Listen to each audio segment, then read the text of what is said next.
السلام علیکم ورحمۃ اللہ وبرکاتہ۔ بسم اللہ الرحمن الرحیم۔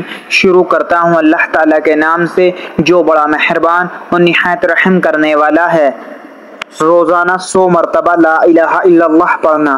نبی محمد صلی اللہ علیہ وآلہ وسلم نے فرمایا کہ اس پاک ذات کی قسم جس کے قبضے میں میری جان ہے، اگر تمام آسمان و زمین اور جو کچھ ان کے درمیان میں ہیں وہ سب کچھ اور جو کچھ ان کے نیچے ہے وہ سب کا سب اور ایک پلڑے میں رکھ دیا جائے اور لا الہ الا اللہ کا اقرار دوسرے جانب ہو تو لا الہ الا اللہ وزن میں بڑھ جائے گا۔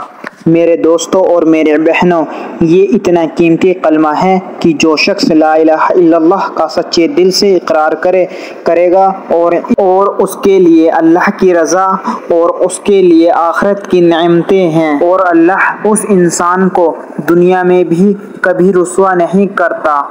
جو شخص روزانہ 100 مرتبہ لا الہ الا اللہ پڑھتا ہے اور اللہ اس کے لیے غیب کے خزانے کھول دے گا، اور اللہ تعالیٰ اس کے لیے آسمان کے دروازے کھول دے گا اور اس کی دنیا کی مشکلات دور کر دے گا، اور اللہ تعالیٰ اس کی زندگی میں سکون عطا فرمائے گا اور آخرت اچھی کر دے گا۔